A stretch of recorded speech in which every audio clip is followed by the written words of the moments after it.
Eh, Bismillahirrahmanirrahim. Assalamualaikum warahmatullahi wabarakatuh. Waalaikumsalam warahmatullahi wabarakatuh. Terima kasih Ustadz Ambia. Ayah dan bunda, calon ayah calon bunda, kita malam ini sharing sebenarnya. Jadi bukan materi ya, karena saya bukan pemateri, nggak berkompeten. Saya lebih bekerja saja untuk mengurusi bertahun-tahun mengurusi beberapa anak-anak yang memang salah satunya ditinggal oleh ayahnya gitu, baik secara fisik maupun secara psikologis gitu. Saya mengenalkan diri saya, nama saya Irwan Renaldi, bekerja di persoalan parenting ini saya alhamdulillah sudah mulai sekitar 20 tahun yang lalu lah lebih ya, ketika saya dengan Bu Eli Risman Musa mendirikan Yayasan Buah Hati waktu itu. Cukup lama. Jadi, cukup lama 20 tahun, bukan baru. Enggak terlalu lama gitu ya. Jadi kita mau bicara sekarang persoalan ayah nih, persoalan ayah gitu. Kenapa sih kita bicara soal ayah? Apa sebabnya? Apakah memang judulnya malam itu negeri tanpa ayah? Saya pikir ini mungkin bisa kita bilang terlalu lebay gitu ya, tapi nanti kita lihat apakah memang lebay atau tidak gitu ya. Sebelumnya kita mungkin bisa nonton film ini sebentar. Mungkin teman-teman yang sudah pernah nonton, filmnya nggak jalan ya. Ya kita mau bicara saja negeri tanpa ayah. Ayah dan bunda yang milik Allah Subhanahu wa taala, kenapa kita bicara soal negeri tanpa ayah? Apakah ini sebuah statement yang lebay atau enggak gitu ya? Apa sih maksudnya negeri tanpa ayah itu apa? Gitu. Apakah sebuah negeri yang enggak ada ayahnya secara fisik, atau sebuah negeri yang enggak ada ayahnya secara psikologis?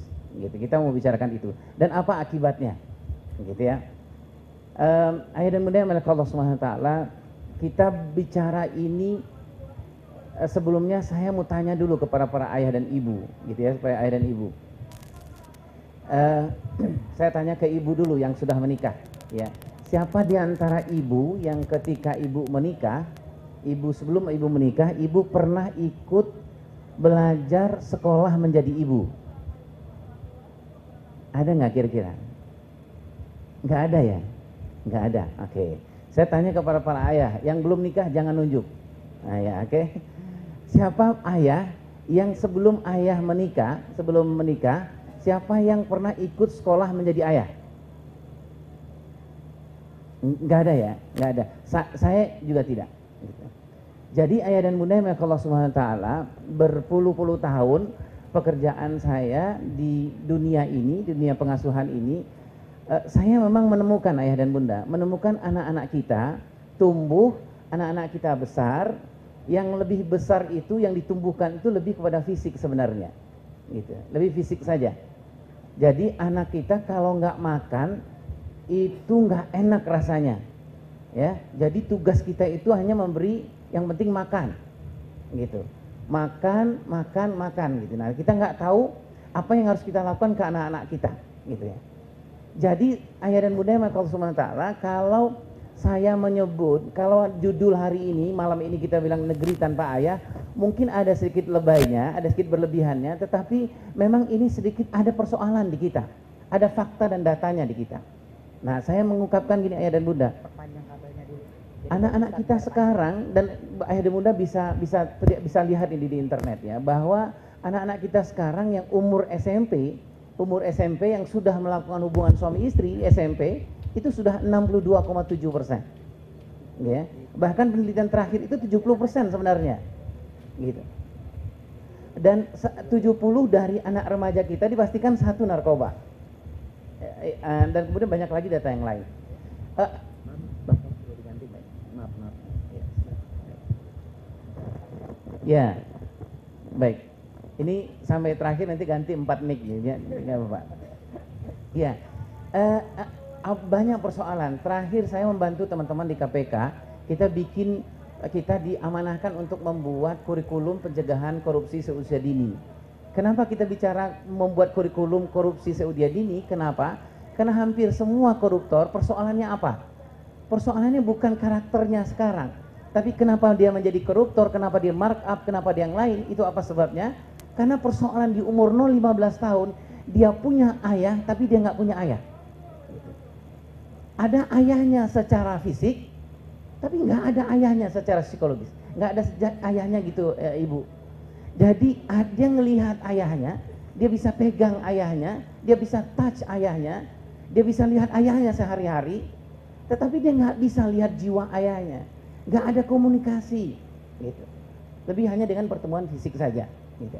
Nah, satu lagi mungkin persoalannya kenapa alasannya negeri tanpa ayah ini adalah karena ketika anak-anak kita di umur-umur terbaiknya itu, di umur 0-15 tahun itu, di usia terbaiknya itu, ada satu hal yang memang harus anak-anak kita dapatkan di umur itu. Apa itu? Akhlak dan karakter. Nah, kata para ahli ini, mungkin kalau salah tolong diingatkan saya, umur terbaik manusia itu ada di umur 0-15 tahun. Di umur 0-15 tahun itu yang terbaik 0-10 tahun. Di umur 0-10 tahun yang terbaik 0-5 tahun. Di umur 0-5 tahun itu yang terbaik kapan? Di umur 0-3 tahun. Nah, persoalan kita adalah di umur-umur terbaik itu, di saat anak-anak membutuhkan emas, ayahnya nggak memberikan emas, ibunya nggak memberikan emas. Di usia terbaik 0-3 tahun, terbaik yang dia butuhkan, anak-anaknya nggak dapat itu. Saya mencontohkan ke diri saya, ayah dan bunda yang mulia Allah Subhanahu wa taala. Tadi saya mengatakan bahwa saya ketika mau menjadi ayah menikah, saya nggak ada manual book saya, nggak ada buku petunjuk saya. Ketika istri hamil tua, nggak ada apa yang harus dilakukan laki-laki muslim. Saya, ayah dan bunda boleh lihat, cari toko buku. Saya mungkin mudah-mudahan sudah ada sekarang. Coba cari toko buku istri hamil tua, apa yang dilakukan oleh laki-laki muslim. Padahal pembentukan karakter, pembentukan saksiyah yang paling luar biasa itu ada di umur-umur itu. Itu ayah dan bunda yang mulia Allah Subhanahu wa taala. Saya baru tahu itu setelah sekian lama, berpuluh-puluh tahun. Itu ayah dan bunda. Saya mencontohkan begini. Ini Infocus ini, contohnya saya beli Infocus ini, saya nggak mau terima Infocus ini kalau nggak ada manualnya. Setuju nggak ayah dan bunda? Saya beli mic ini atau saya beli kamera itu atau mic ini, saya nggak mau kalau nggak ada manualnya. Setuju nggak ayah dan bunda? Saya pikir sangat setuju. Kenapa? Kalau Infocus ini rusak, kalau apa-apa yang rusak, supaya jangan salah pencet, saya harus lihat manualnya. Saya harus lihat bukunya. Gitu ya bunda ya. Saya lihat bukunya. Tapi persoalannya adalah ketika punya anak, kita nggak punya manualnya. Nggak punya buku petunjuknya. Gitu ya. Nah, yang tadi saya mengatakan, ketika ayah punya anak, istrinya hamil tua, ayah muslim itu nggak tahu apa yang harus dilakukannya. Karena sebelum menikah, KUA juga tidak mengurus bagaimana menjadi seorang ayah. Yang diurus KUA adalah, ini sikot taklek itu, ini gitu. Tapi udah selesai. Tapi KUA tidak menyiapkan bagaimana dia menjadi seorang calon ayah. Nanti kita akan bahas yang disebut dengan absent husband itu. Sebahagian besar para ayah, calon ayah di Indonesia, itu termasuklah absent husband. Suami yang absen, yang hadir secara fisik saja, tapi nggak hadir secara psikologis di depan istrinya. Nah, tadi saya mengatakan ayah, ketika kita punya anak 0-3 tahun, si ayah, si ibu nggak punya manualnya. Padahal itu usia terbaik, usia yang terbaik Allah berikan. Kemampuan copy paste, mungkin nanti ayah dan bunda tolong tambahkan ke saya, karena ini kita sharing, ayah dan bunda mungkin lebih banyak mengetahui dari saya. Ketika 0-3 tahun, kemampuan menghafal, nanti kita akan lihat generasi terbaik itu. Seperti apa pola Rasulullah, para ayah-ayah di zaman Rasulullah dan sahabat-sahabat itu. Ketika 0-3 tahun itu usia terbaik, usia mengcopy pastenya anak-anak, kita nggak tahu. Saya sebagai seorang ayah yang mengasuh anak 0-3 tahun, saya nggak mengerti apa yang saya lakukan di umur 0-3 tahun. Kira-kira ini terjadi nggak di Indonesia, ayah dan bunda? Terjadi nggak di Indonesia ini? Sangat terjadi. Di umur 0-3 tahun Allah ternyata memberikan kemudahan-kemudahan seluruh indera anak itu tumbuh, terutama mata dan telinga. Nah ketika itu tumbuh mata dan telinga membutuhkan stimulan yang sangat luar biasa. Sebagai seorang ayah saya nggak tahu apa yang harus saya kerjakan di umur 3 tahun. Bagaimana cara saya menstimulan mata anak-anak, bagaimana saya menstimulan telinga anak-anak. Bahkan dalam satu penelitian ayah dan bunda, dan mungkin ayah dan bunda pernah baca ini, di umur 0-3 tahun itu ada 1.500 kata-kata baru, itu bisa disimpan oleh otak anak kita setiap hari, 1.500. Nah persoalannya ayah dan bunda adalah kita nggak tahu apa yang harus kita sampaikan ke anak kita. Ketika kita menggendong anak kita, si ibu sampai nonton TV. Kenapa dia nonton TV? Apakah dia yang masuk itu apa? Kata-kata dari TV ke otak anaknya, yang disimpan oleh otak anaknya. Si ayah ketika menggendong anaknya, dia gendong anaknya, tapi dia main BB, dia main handphone, gitu. Yang Allah kasihkan fasilitas mata dan telinga, yang fondasi dari kehidupan anak masa depan, itu nggak terstimulan sama sekali. Ketika si ayah menggendong anak itu, ayahnya nggak baca Al-Quran, karena ayahnya nggak tahu. Saya, ketika saya menggendong anak, ayah dan bunda milik Allah Ta'ala, saya umpamakan aja ini, ya, umpama ini nggak ada kaitannya sama sponsor, ya. Iya ini ya, ada sponsor ini. Ya, saya gendong anak gitu. Di umur 0-3 tahun, di mana Allah memberikan fasilitas bahwa di umur 0-3 tahun itu kemampuan copy paste manusia terbaik di umur 0-3 tahun.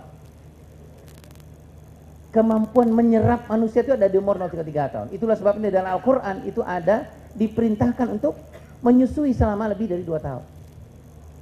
Nah, saya nggak tahu apa yang saya lakukan. Karena apa? Karena saya termasuklah penduduk di sebuah negara, yang negara nama itu negara tanpa ayah. Jadi ketika anak 0-3 tahun itu, ketika saya menggendong, saya nggak tahu itu bahwa yang harus stimulan itu mata dan telinganya. Saya biarkan sambil gendong itu istri ngasihin anak sambil nonton TV. Yang masuk itu apa? TV. Ketika sambil gendong anak kita bertengkar, yang masuk itu apa? Yang bertengkarnya. Alangkah lebih bagusnya kalau saya tahu, saya pegang ini, anak saya gendong, dan saya baca Al-Quran. A'udzu billahi minasyaitonir rajim. Bismillahirrahmanirrahim. Ya Allah, saya sambil begitu. Allah ya Rahman ya Rahim, gitu. Ya ayyuhalladzina amanu taqullaha wal tanzur nafsum ma qaddamat lighad. Allahu akbar. Saya sampai lihat anak saya. Wattaqullah innallaha khabirum bima ta'malun. Saya bilang mana saya? Allahu akbar. Subhanallah. Tapi saya nggak lakukan itu ayah dan bunda. Kenapa? Karena saya nggak tahu. Karena saya menikah, saya nggak ada manualnya. Ketika anak 5-8 tahun bertambah lagi, ketika sosial emosinya sedang berkembang, saya nggak tahu stimulannya seperti apa. Ya. Baik ayah bunda. Itu pemanasan kita bahwa ini nggak lebay sebenarnya. Ketika saya bekerja dulu di Badan Narkotika Nasional selama 2 tahun, saya membantu konsultan di sana. Saya menemukan anak-anak yang narkoba. Maaf ayah dan bunda, bukan kita membuat ini ya. Tapi persoalan terbesar itu ada sama ayah. Apa itu? Ketika anak-anak kita narkoba, anak-anak remaja narkoba, apa sebabnya? Karena dia tidak mampu mengatakan iya kepada iya, tidak kepada tidak. Itu awalnya. Rokok awalnya ditawarkan sama temannya, karena anak kita nggak punya sikap, anak kita nggak punya percaya diri, temannya bilang, coba deh, coba dikit dah, gitu ya. Karena kita nggak punya. Ada karakter keberanian mengatakan bahwa yes itu untuk yes, tidak untuk tidak. Anak kita nggak punya itu. Kenapa? Karena karakter itu di umur 0-15 tahun nggak ada yang mengajarkannya. Siapa yang terbaik mengajarkannya? Ayahnya. Nah, ayahnya ada, ayahnya tiada. Jadi ketika anak itu nggak tahu, begitu juga dengan persoalan seksual bebas. Anak perempuan kita yang sudah tidak jarang dipuji oleh ayahnya karena komunikasi dengan ayahnya hanya ya assalamualaikum ya, ayahnya pulang dari kerja, waalaikumsalam warahmatullahi wabarakatuh, gitu ya. Ayahnya tanyanya PR, gimana PR nak? Udah, PR gimana? Udah kerjain. Kata anaknya, ya boleh nggak jangan tanyain PR, tanyain ini aku, tanyain jiwaku, karena sudah kita nggak ketemu selama 8 jam lebih kita nggak ketemu. Dan kata anak perempuan kita ini, saya mau ayah yang spesial, bukan ayah yang biasa-biasa saja. Kalau ayah yang spesial itu, pertanyaannya juga spesial. Jangan pertanyaan yang umum. Pertanyaan yang ditanyakan sama orang lain, jangan lagi ditanyakan ayah dan ibunya. Jadi ketika dia nggak mendapatkan pertanyaan-pertanyaan yang berkaitan ke sininya, suatu hari di sekolahan, ada seorang laki-laki temannya, kemudian ketemu dengan anak kita yang perempuan ini, kemudian teman yang laki-laki ini bilang, wow, gue nggak pernah ngelihat orang secantik lu di dunia ini, gitu ya. Anaknya langsung bilang gitu. Mungkin dia marah waktu itu, tetapi ada satu hal, dipuji. Dia nggak pernah dipuji di rumah, karena komunikasi dengan ayahnya lebih sebagai komunikasi hanya persoalan-persoalan gimana. Ini udah bayar, bayaran berapa? Nanti kamu lesmu gimana? Apa kebutuhannya? Baik ayah dan bunda. Kemudian dia teruskan. Apa persoalan ayah ini? Nah, ayah dan bunda yang melakukan masalah adalah satu yang paling sangat luar biasa itu terjadi adalah ketika saya sampaikan dulu. Nanti Ustadz yang menambahkan. Persoalan ayah ini adalah persoalan dalam Al-Quran. Ya, saya dapat dari beberapa orang Ustadz. Ternyata pembahasan parenting di Al-Quran itu lebih dari 80% adalah persoalan ayah dengan anak. Gitu.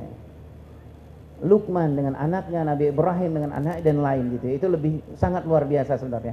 Artinya ayah dan bunda yang milik Allah Subhanahu wa taala adalah bahwa persoalan ayah, bahwa ayah ini adalah significant person yang sangat luar biasa. Bahwa ayah nggak bisa main-main dalam kehidupan anaknya, gitu. Itu satu ayah dan bunda yang milik Allah Subhanahu wa taala. Kemudian ketika beberapa bulan yang lalu Allah mengamanahkan ke saya untuk mengisi di sebuah konferensi ayah sedunia di sebuah negara, saya bertemu dengan beberapa orang-orang yang ahli fathering dari beberapa negara yang lain. Saya diskusi, satu yang mereka katakan adalah bahwa seharusnya persoalan keayahan ini, persoalan di negara-negara Islam, banyak persoalan SDM, itu nggak menjadi persoalan sebenarnya ketika apa? Kalau ayah mengerti soal anaknya. Kenapa itu ayah dan bunda yang Allah Subhanahu wa taala?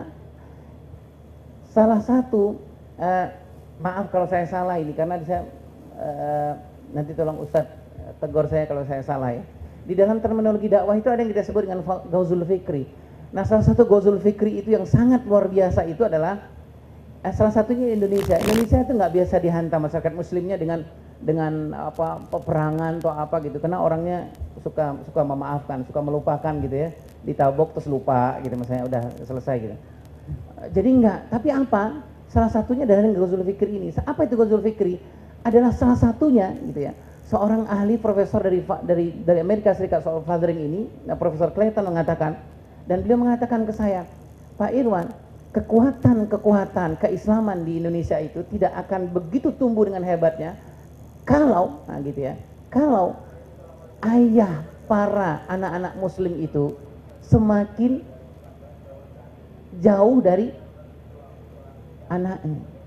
Jadi kekuatan kita, persoalan kita di Indonesia ini akan selalu seperti lingkaran setan itu kalau apa? Ayah tidak mengerti soal anaknya.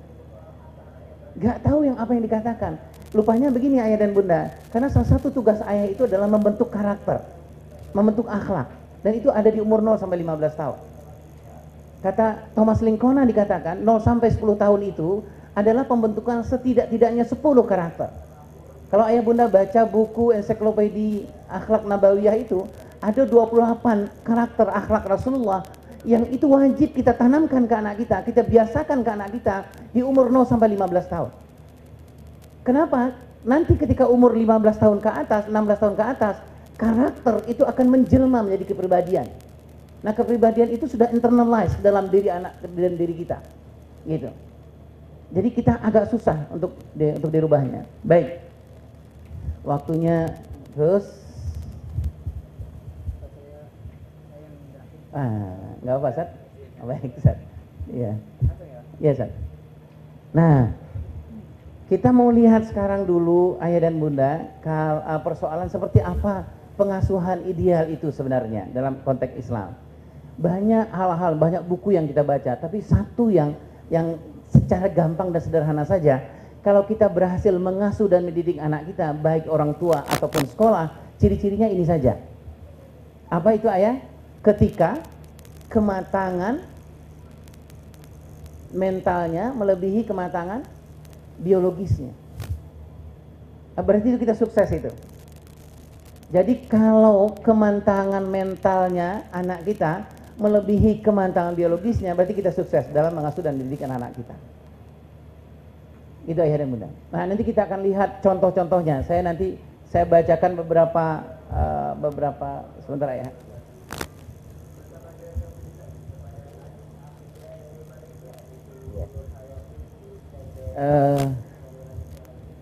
Ya. Nah, boleh ayah, boleh Ustaz, terus Ustaz? Ya. Nah, kita ngelihat gini ayah dan bunda. Ini pola sebuah sistem.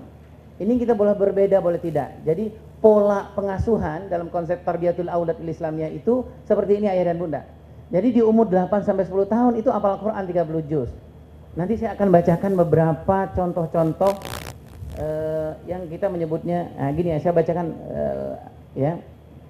Imam Syafi'i itu umur 7 tahun hafal Quran. Ya. Imam At-Tabrani itu 7 tahun juga sudah hafal Al-Quran, dan umur 9 tahun menulis hadis. Ibnu Qudamah itu hafal 10 tahun. Ibnu Sina itu hafal 5 tahun. Kemarin kita audisi hadis Quran, apakah ini memungkinkan anak-anak menghafal? Kemarin itu kita dapat anak yang umur berapa Hilyah? 5 tahun sudah menghafal 8 juz. Ya, 8. Jadi ini bisa sebenarnya. Nanti kita melihat nanti apa persoalannya. Imam Nawawi itu hafal Quran sebelum balik. Imam Ahmad Hambali sejak kecil. Ibnu Khaldun 7 tahun. As-Suyuti 8 tahun. Umar bin Abdul Aziz sejak kecil. Ibnu Hajar Al-Asqalani itu 9 tahun. Jamaluddin Al-Mizi itu sekecil 9 tahun. Jadi ayah dan bunda 8, 10 hafal Quran ya. Sistem tarbiyatul auladnya. Kemudian yang kedua, umur belasan tahun hafal kitab hadis, belajar fikih, bahasa, ilmu dan lainnya. Ketiga, 20 tahun menjadi orang besar di masyarakat. Jadi ayah dan bunda, siklus sistem pola pengasuhan dalam Islam itu, kalau mau kita kembali kepada as-sholahnya sebenarnya, usia puncak itu ada di usia 15 dan umur 20 tahun. Itu ayah dan bunda. Jadi umur Zaid bin Sabit, Usamah itu mendaftarkan diri untuk berperang, dan Usamah ini pernah dilakukan penelitian oleh para orang ahli fadring. Usamah itu kenapa dia mendaftarkan diri untuk berperang sendiri? Dia nggak disuruh sama orang lain untuk mendaftar, dia sendiri mendaftar. Ternyata di umur 15 tahun Usamah itu ada 7 aspek kepribadiannya sudah matang. Jadi memang di umur 15 tahun, di umur 20 tahun itu puncak usia produktif dalam Islam. Nanti kita akan lihat ayah, bagaimana kita harusnya mengadakan revolusi di dalam pengasuhan ini. Itu karena kita mengikuti, mengasuh, mendidik anak-anak kita tidak dengan cara pola kita, gitu ya. Baik. Nah, terus Ustadz, nah kita ngelihat sekarang nih ya pola sistemnya. Umur pertama itu 8 sampai 10 Al-Quran. Ternyata adalah yang harus disentuh pertama dalam tarbiyatul aulad Islamiyah itu adalah emosional dan spiritual, afeksinya. Kemudian yang kedua, barulah persoalan kognisinya. Ya, ini maksud saya bukan dibagi-bagi, tapi begini porsinya jauh lebih besar. Kemudian yang ketiga, ini lahirnya generasi ideal 20 tahun. Amerika Serikat dan beberapa negara yang lain itu mengatakan bahwa usia produktifnya di negara itu 18 tahun. Barack Obama ditanya, wahai Mr. President, kenapa Anda mengganti usia produktif di negara Anda itu 18 tahun? Barack Obama mengatakan secara terus terang bahwa dia ambilnya itu banyak sumber, salah satunya dari sini. Gitu ya.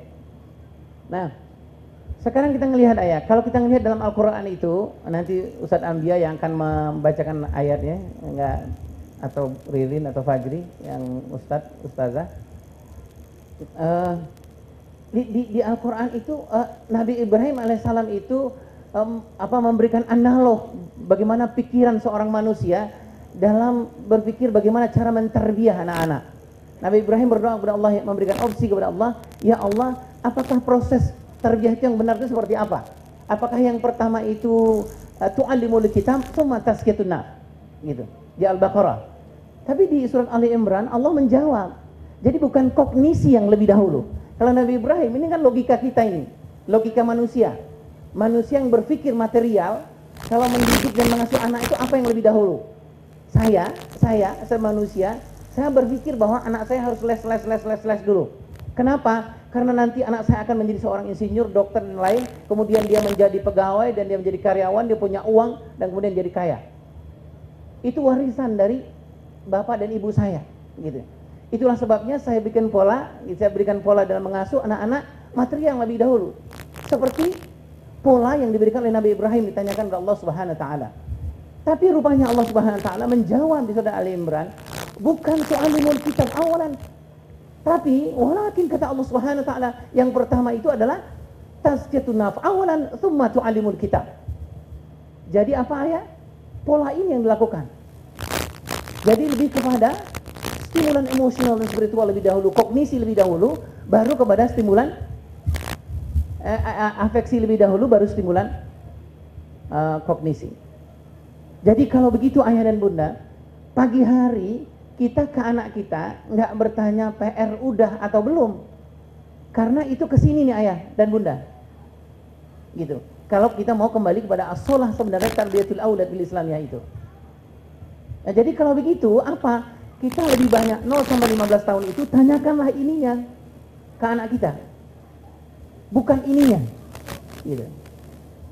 Itu ayah dan bunda ya. Jadi ininya, gitu. Jadi misalnya seorang ayah ketika anaknya bilang, ya aku pamit, aku mau sekolah, gitu ya. Kalau ayahnya kembali kepada as-shalah at-tarbiyatul aulad bil Islamiyah, pastilah ayahnya menanyakan ininya, bukan ininya. Kalau ayahnya menanyakan ininya, gitu, ayahnya bertanya, PR-nya udah belum nak? Ntar jangan ini sama guru ya, belajarnya ngerajin ya, ntar ini ya, enggak ininya, gitu ya. Nanti kita akan lihat ayah dan bunda, ketika stimulan-stimulan di usia-usia dini itu terbanyak adalah ini anak kita, di umur 10 sampai 15 tahun, 16 berikutnya, ini anak kita kosong. Kenapa? Karena di umur 0-15 tahun kita tidak tanam ini anak kita. Gitu. Pertanyaan-pertanyaan kita lebih kepada kognisi, bukan kepada afeksi. Gitu. Jarang ayah dan bunda kita bertanya, misalnya gini, anak kita salim, kemudian ayahnya mengatakan, Allahu Akbar, Subhanallah nak, pagi ini gimana? Bahagia nggak pagi ini? Kamu sedih nggak pagi ini? Itu jarang kita tanya ke anak kita. Gitu ya, baik. Nah, sekarang kita bicara ya, semuanya itu karena saya konsentrasinya di fathering. Saya mengatakan begini ayah dan bunda, dalam beberapa penelitian sepanjang lebih hampir 20 tahun saya mencoba mengabdikan diri di persoalan fathering ini, ternyata ayah dan bunda adalah banyak penyebabnya kenapa anak-anak kita itu kebalik-balik dalam mengasuh dan mendidik. Salah satu penyebabnya adalah karena memang peran ayah tidak main. Gitu ayah.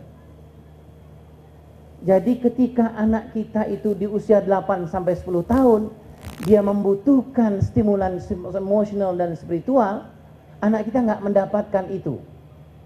Sehingga apa yang terjadi? Terus Ustaz? Sehingga apa yang terjadi? Oke, Ustaz. Ini dulu Ustaz. Sehingga apa yang terjadi?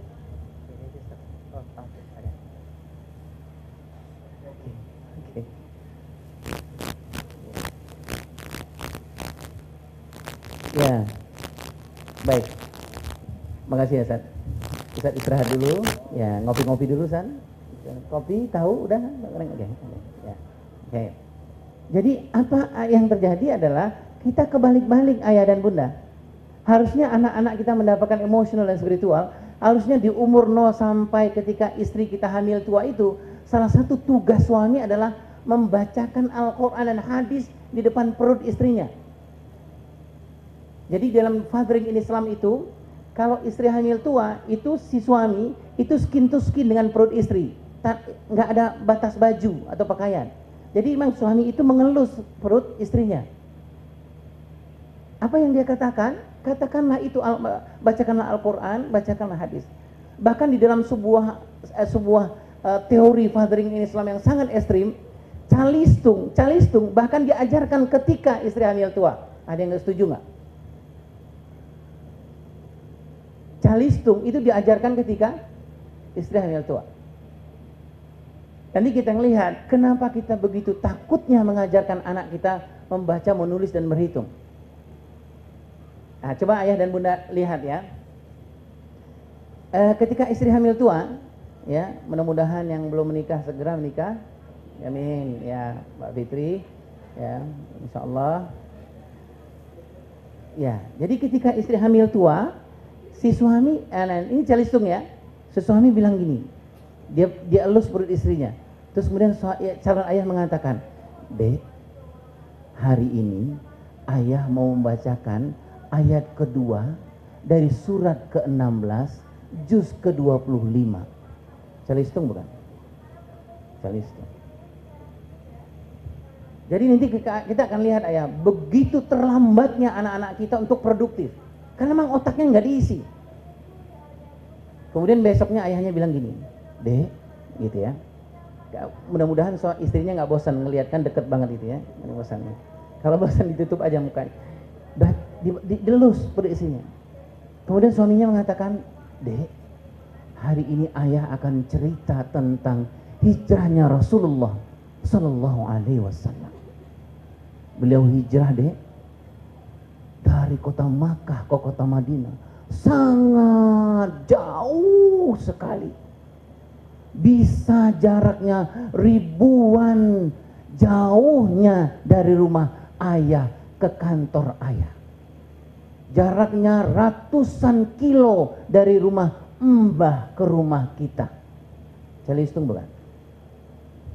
Calistung ayah.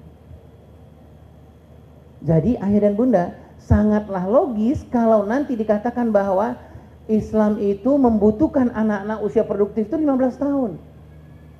Jadi usia puncak itu 15 tahun. Tadi kita mengatakan bahwa kepala sebuah organisasi tingkat kecamatan itu harusnya anak umur 17 sampai 20 tahun.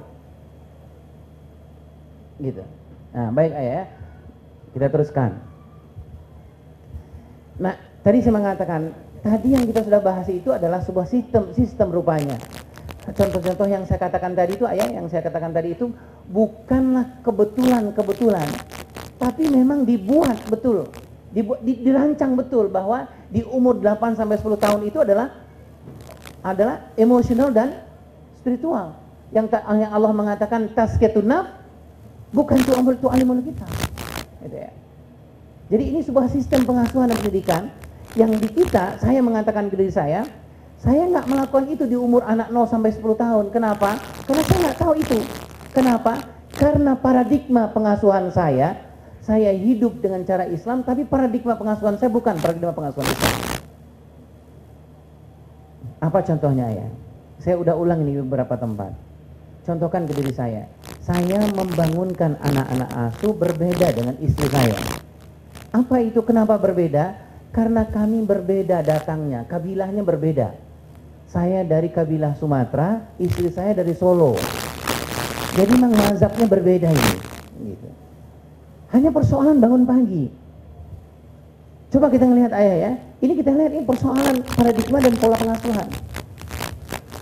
Anak asuh saya kelas 2 SMP mengatakan suatu hari, dan dia mengatakan kepada saya, dia nangis dan dia mengatakan bahwa ayah, cukuplah saya saja yang menjadi korban dari ketidaktahuan ayah dan bunda cara mengasuh.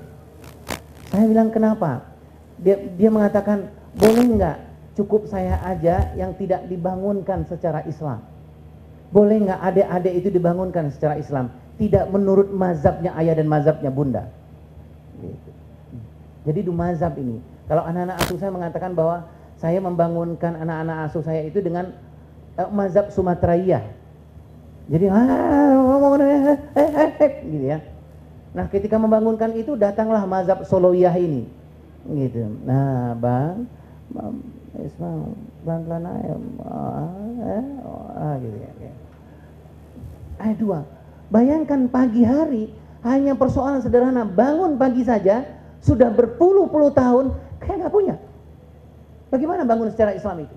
Kenapa itu persoalannya? Karena saya nggak punya paradigma pengasuhan secara Islam, dan nggak punya pola pengasuhan. Saya nggak ngerti. Kenapa saya nggak ngerti? Saya nggak punya manual booknya. Gitu ya. Nah, ayah dan bunda yang tadi saya katakan Ghazul Fikri, salah satu penghancuran umat Islam di negara berkembang, terutama di 3 negara, satu Suriah, satu Mesir, satu Islam Indonesia. Kalau Suriah dan Mesir ini bisa diadu nih antara mereka, perang-perangan, bunuh-bunuhan. Tapi Indonesia nggak bisa. Salah satu caranya adalah Ghazul Fikri di pengasuhan dan pendidikan. Saya mengatakan ke diri saya, oh aktivis Islam, tapi saya nggak ngasuh secara Islam. Oh istri saya berjilbab begini-begini gitu, tapi nggak ngasuh secara Islam. Anak umur TK aja saya nggak ngerti bagaimana cara memujinya dia. Bagaimana, saya nggak tahu Rasulullah memuji Hasan Husain itu seperti apa, saya nggak tahu. Jadi apa? Itu saya ambil sedikit Islam, nah saya yang lain Islam nggak tahu. Terutama persoalan pola pengasuhan, terutama persoalan keayahan. Profesor Clayton mengatakan bahwa salah satu menghancurkan cara Islam dengan berkembang, terutama Indonesia, itu adalah jauhkan ayahnya dari pemahaman terhadap anaknya. Karena kalau ayahnya paham terhadap anaknya, akan lahir generasi-generasi yang tadi saya sebutkan. Di umur 8-10 tahun kekuatan ininya luar biasa. 14-15 tahun karakternya sudah sangat luar biasa. Baik. Kita sampai jam 12 ini, Bu. Gerbangnya udah ditutup soalnya. Ya. Kita teruskan. Jadi satu paradigma pengasuhan. Karena paradigma pengasuhan, kenapa tadi polanya seperti itu? Karena paradigma pengasuhannya itu ada dalam Al-Quran. Gitu ya. Polanya sudah ada. 0-10 tahun itu emosional dan spiritual. Kemudian adalah secara kognisi. Baru kemudian muncul. Itu. Kita teruskan. Tadi negara tanpa ayah. Sekarang sebenarnya bukan tanpa ayah. Banyak sekali ayah-ayah yang hebat di Indonesia ini, terutama ayah yang ada di sini. Kalau bukan hebat, ayah nggak ada di sini. Boleh nggak kita aplaus buat ayah yang sebelah sini? Ya, ya, saya sangat luar biasa. Apalagi yang belum menikah berani datang ke sini. Gitu. Ya, karena ingin menikah bulan depan, insya Allah. Ar-Rahman AKL. Kalau memang betul AKL sudah menyiapkan, iya Rin, ini ada Ririn dan Fajri, Ustadz Fajri di belakang. Gedung gratis, gedung gratis. Oke. Ya, nanti diurus ya, bagi yang belum menikah. Oke, siap. Jadi negara rupanya negara lapar ayah. Nah, kenapa lapar ayah kita ngelihat? Nah, karena ada generasi yang hilang di kita. Apa itu? Generasi yang hilang itu apa? Generasi yang terbalik. Bukan yang terbaik, tapi terbalik. Gimana terbaliknya? Karena generasi yang kita punya, biologisnya lebih mendahului kematangan mentalnya. Kata Diknas mengatakan, orang Indonesia, umur biologisnya 23 tahun, umur psikologisnya berapa? 11 tahun. Kita ini, saya ini, 23 tahun umur KTP saya, umur psikologi saya umur 11 tahun. Jadi ayah dan bunda jangan kaget kalau ada teman bekerja, jangan kaget kalau sekarang tingkat perceraian sangat tinggi. Kenapa para istri yang menuntut cerai dengan suami? Bukan karena kurang fasilitas, bukan karena nggak ada uang. Kenapa? Karena si istri, salah satu penyebab yang terbesar itu adalah karena istri nggak kuat berdampingan dengan seseorang yang secara fisik sudah tua, tapi secara psikologis masih setengah dari umurnya. Jadi saya mencontohkan ke saya sudah 40 tahun lebih. Ketika istri membuatkan teh manis, saya coba teh manis, kurang manis, kurang gula, kurang manis. Kemudian saya taruh teh itu. Ini saya ini karena kedoifan saya. Kemudian istri mengatakan, gimana bang? Kenapa nggak diminum bang? Saya diam aja. Bang, diam aja. Umur 40 tahun, cara menyelesaikannya umur 23 tahun. Ngambek, nggak negor istri 3,5 jam lebih, gitu ya. Kita melihat ayah, teman-teman ayah dan bunda, kalau bekerja di kantor, coba lihat teman di sebelah atau di mana. Kita ngelihat gitu, banyak sekali yang sudah tua umurnya, tapi cara nyelesainnya.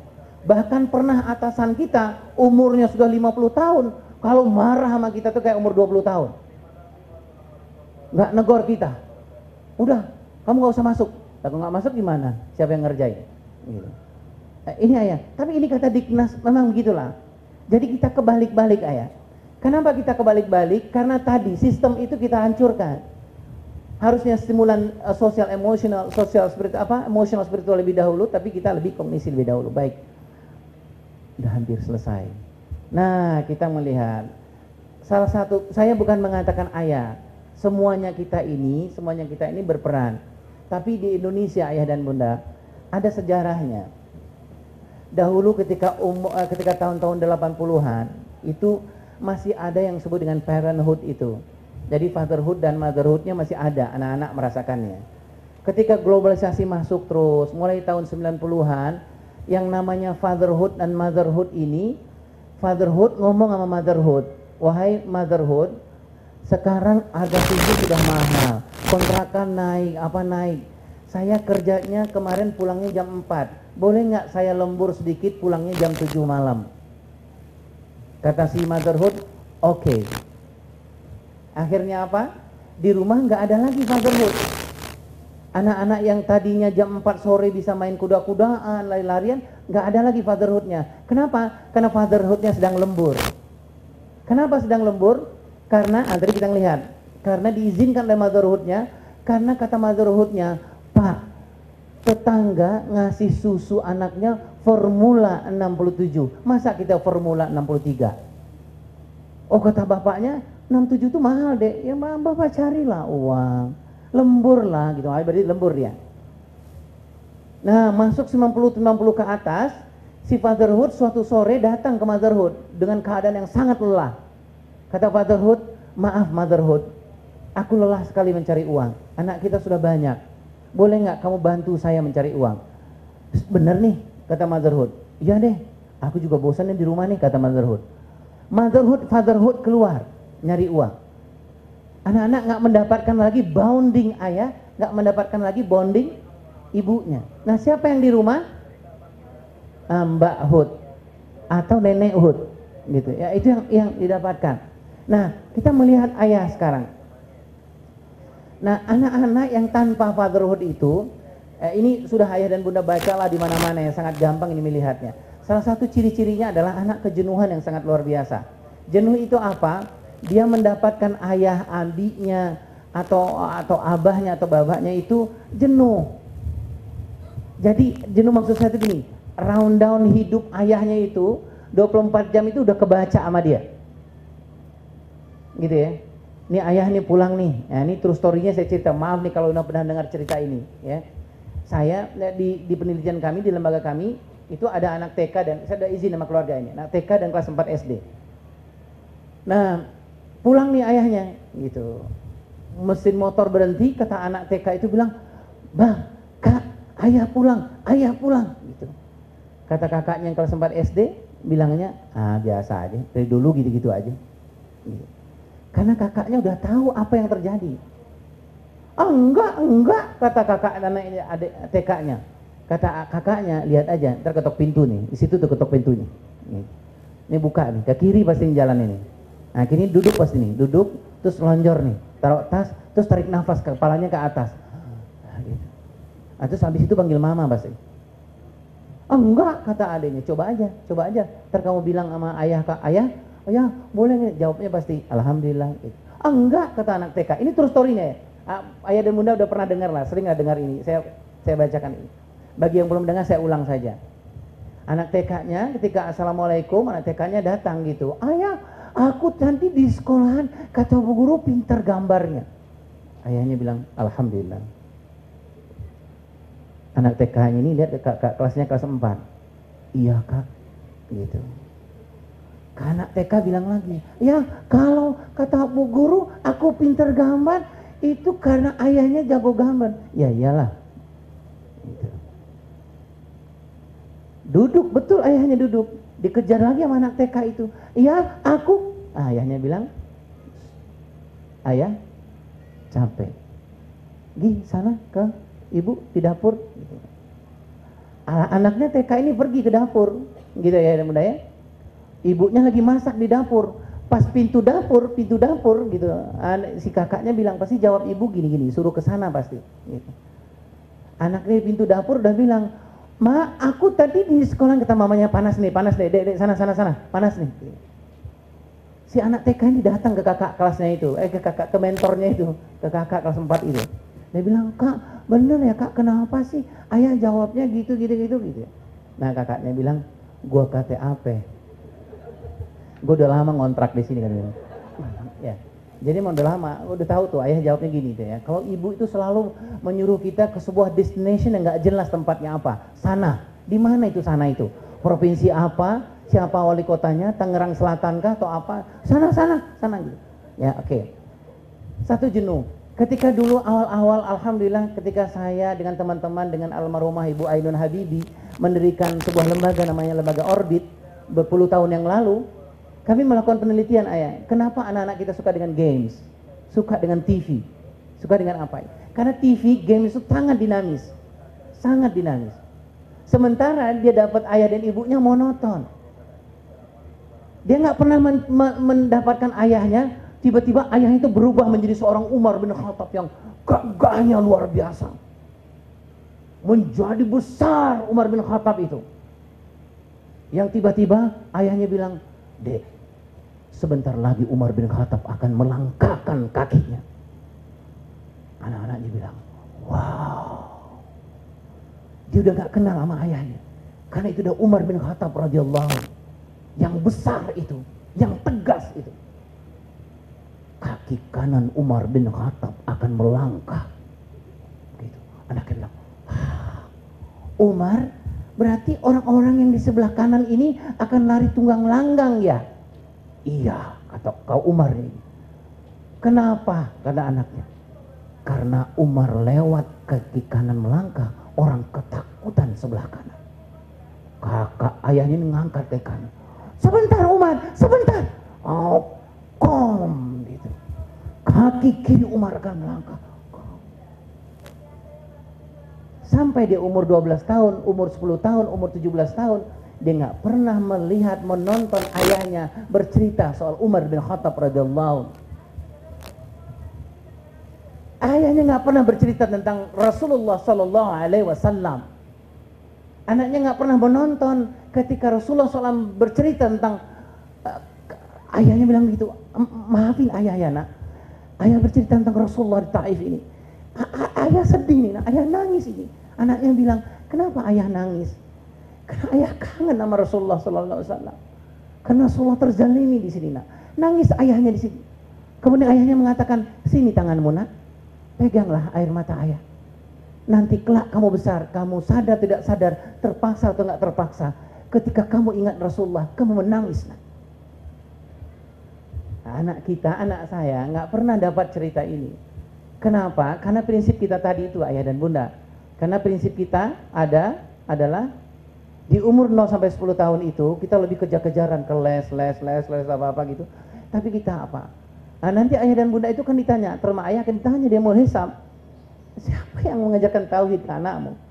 Siapa yang mengajarkan Rasulullah ke anakmu?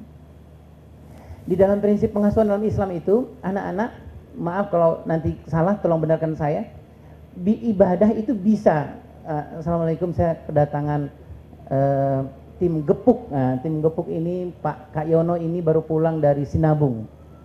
Kerjaan beliau keliling-keliling menghibur anak-anak, bercerita. Silakan duduk Pak Yono. Tadi nggak bayar kan? Nggak, silakan. Oke. Jadi baik, kita lanjutkan.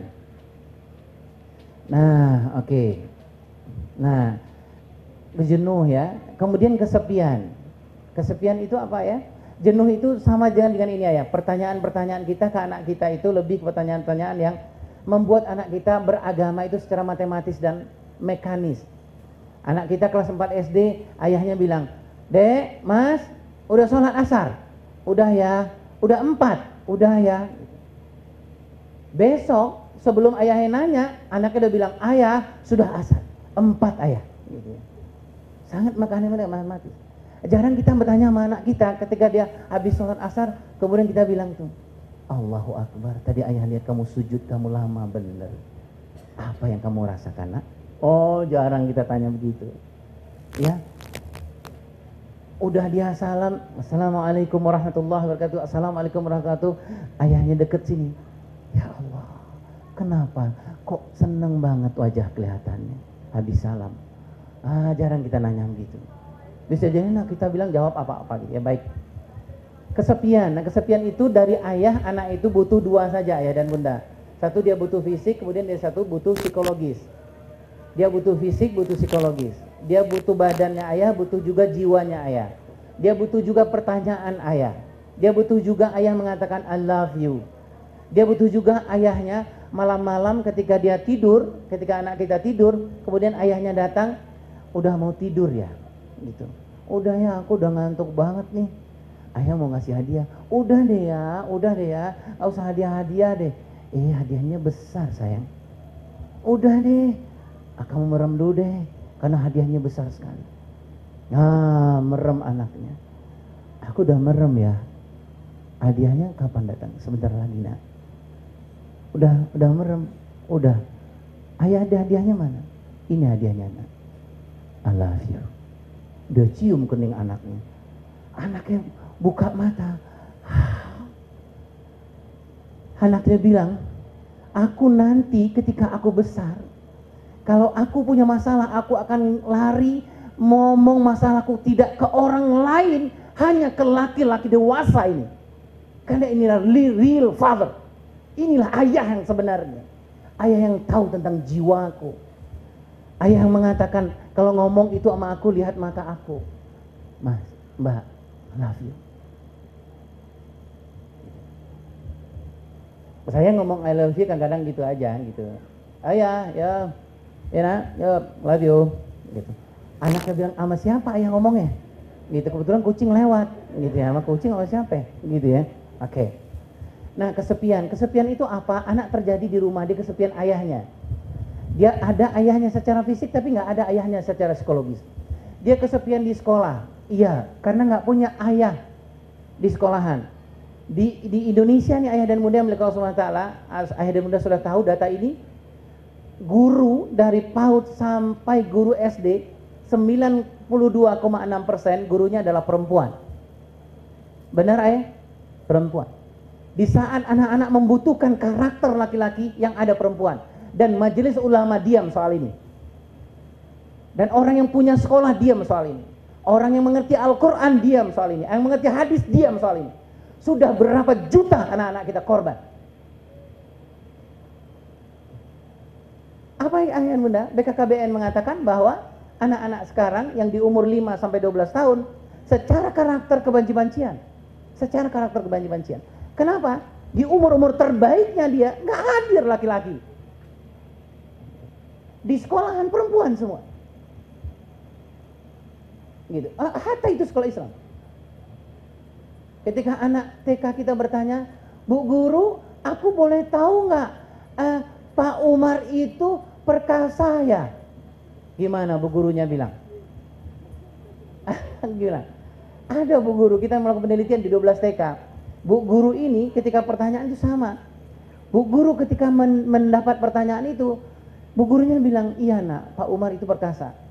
Tapi itu nangis Bu Gurunya. Air mata itu sudah masuk ke dalam ayah dan bunda. Kenapa? Karena berpuluh-puluh tahun dia takut gitu ayah. Berpuluh-puluh tahun satu pertanyaan yang gak pernah dijawab oleh orang-orang adalah ainal ikhwah? Kemana laki-laki? Kemana guru laki-laki? Kenapa selalu berparadigma bahwa mengajar TK itu banci? Kenapa orang-orang sekolah-sekolah itu ketika mengajar TK SD itu gajinya kecil? Itu paradigma kapitalis ayah dan bunda. Umar bin Abdul Aziz, guru TK dan SD-nya itu per bulan 90 juta rupiah per bulan. Karena apa? Paradigma yang tadi. Baik. Kesepian dia di sekolahan dan kemudian dia kesepian juga di luar. Nah, terjadilah father hunger itu. Di Indonesia katanya salah satu termasuk fatherless country. Sebuah negara yang kekurangan ayah. Nah, kayak kekurangan ayah itu nanti melahirkan yang disebut dengan father hunger. Father hunger itu lapar ayah. Gitu. Salah satunya adalah anak-anak lahir tumbuh tidak pede, ya, kurang percaya diri. Vader Skanten mengatakan Vader Hanger, ayah ada, ayah tiada di rumah, ayah ada, ayah tiada di sekolah. Ya, ayah ada di rumah, ayah tiada, ada di masjid, ayah tiada di masjid. Saya, ayah dan bunda di lembaga saya bertanya ke beberapa organisasi keagamaan yang besar di Indonesia ini. Saya bertanya, dalam setahun berapa banyak khotib Jumat lembaga-lembaga dakwah Anda itu membicarakan persoalan ayah, persoalan parenting atau persoalan fathering? Nyaris tidak ada. Saya tanya ke majelis badan kontak majelis taklim, dalam majelis-majelis Anda berapa banyak Anda bahas persoalan parenting? Nyaris tidak ada. Jadi ibu-ibu pulang majelis taklim, dia jumpai anak perempuannya pakai celana pendek segini, dia nggak tahu dia mau ngomong apa. Baik ayah. Ayah ada tidak? Nah, ketiadaan ayah ada tiada ini miskin karakter. Itu yang kita sebut dengan father hangat. Kemudian sudah menjadi ayah idaman tidak dengan sendirinya menjadi Allah besar. Kemudian yang harus kita kerjakan, satu, benahi pola asuh keluarga. Pola asuh ayah. Tadi saya mengatakan bahwa saya mengasuh anak-anak dengan cara saya. Dari apa? Warisan ayah bunda saya dari Sumatera. Istri warisan dari ayah bundanya dari Solo. Islamnya mana? Nggak ada Islamnya. Tapi kalau dikatakan bahwa nggak diasuh secara Islam, marah saya. Kayak gitu Ustaz ya, marah saya. Tapi kalau dibilang bagaimana membangunkan anak-anak saya, nggak tahu saya. Gitu. Karena saya nggak punya. Ada seorang ulama yang sangat luar biasa. Saya hormat sekali dengan ulama ini. Nama beliau Asy-Syahid Imam Hasan Al-Banna. Hasan Al-Banna ini ayah dan bunda. Kemana beliau pergi, di dalam tas beliau itu ada, kalau 5 anak beliau, 5 map beliau bawa kemana-mana. 5 map itu apa? 5 profil anak beliau. Jadi anak umur 7 tahun, anak beliau misalnya umur 7 tahun, itu beliau di dalam map anak yang 7 tahun itu beliau, setiap beliau misalnya jauhlah atau kemana-mana itu, istirahat, beliau baca itu. Oh, anak beliau 7 tahun itu yang sedang berkembang emosinya begini, oh bahasanya begini-begini. Untuk apa? Pernah ditanya oleh sahabat beliau, ya Syekh, Anda seorang ulama yang sangat luar biasa, kenapa harus membawa map-map ini? Satu pertanyaan beliau, saya takut nanti dia yaumul hisab, saya ditanya sama Allah Subhanahu wa taala dan saya tidak tahu menjawabnya seperti apa. Dan kemudian adalah saya mau anak-anak saya itu saya berikan sesuatu sesuai dengan umurnya, gitu. Kan beda ayah ya. Kalau anak-anak kelas 1 SD, 2, 3, 4 itu kalau dibangunkan itu haknya dia dibangunkan. Tapi kalau anak kelas 5, 6, 7, 8, 9 jangan dibangunkan lagi. Karena haknya bukan dibangunkan lagi. Haknya membangunkan. Karena dia sudah butuh harga diri di umur-umur itu. Kita muji anak usia TK dengan anak SD kelas 4 dengan anak kelas MP kelas 2 berbeda kan ayah ya. Karena begitu Rasulullah membedakannya. Rasulullah berkomunikasi dengan Hasan dan Husain berbeda. Rasulullah berkomunikasi dengan Anas bin Malik radhiyallahu berbeda ketika di umur 9 sampai 10 tahun dan juga berbeda bicara dengan Usama. Nah, itu profil ayah. Itu profil. Nah, benih keluarga, apa itu? Hindarilah tadi saya katakan absent husband dan absent father. Hindari absent husband dan absent father. Absent husband itu apa? Suami yang hadir cuman fisiknya aja. Nggak hadir secara psikologis. Jadi kalau ke istri jarang muji-muji istri, gitu ya. Teh manis, padahal manis banget. Enak lah teh manisnya, bukan manis banget gitu. Sayur asemnya yang terbaik di RT itu padahal istrinya. Tapi nggak dapat pujian tuh istri, gitu. Ini cerita saya ini. Mau kondangan, istri sudah dandan, sudah dirapi-rapiin ya, antara jilbabnya dimatchingin sama sasaninya dimatchingin semua gitu. Istri dibilang, "Bang, ayo bang. Ya, saya udah siap nih bang nih, Saya nggak ngomong apa-apa. Gitu. Ini true story-nya ya. Saya udah izin sama istri dan almarhumah mertua saya. Apa yang terjadi? Beberapa bulan kemudian terjadi istri saya mengeluh ke mertuanya, ke ibu saya. Ada apa sih dengan Irwan? Kenapa susah betul dia memuji? Kenapa dia susah betul mengatakan terima kasih dek sudah dibikinan teh manis? Gitu. Kenapa susah betul? Gitu. Saya bukan susah ya. Terima kasih memuji itu udah sampai di sini. Cuman itu nggak menjadi habit saya. nggak menjadi karakter saya, nggak internalize ke dalam diri saya nggak bisa ngomong, nggak keluar gitu. Sebenarnya saya udah mikir tuh ketika istri mau ajak kondangan gitu, istri udah dandan apa gitu, sudah ada di sini sebenarnya saya siapkan. Saya mau ngomong, Dek, kamu adalah yang tercantik di RT ini, gitu nih saya bilang gitu. RT, gitu. Kalau kecamatan sih enggak, itu menghina namanya, kita RT ya, RT masih lah. Iya Pak Rahmat ya. Iya. Jadi absent husband itu korban nama istri aja. Kalau absent father, korban istri dan anak. Ya. Paradigma pengasuhan yang patut itu cara mengasuh, kenal dan pahami anak keluarga. Yang kedua adalah benahi pola pengasuhan dan pendidikan luar rumah. Sekolah bukan pabrik. Ya, mungkin kita sudah mulai berpikir bahwa kenapa sih kita harus nyekolahin anak-anak kita?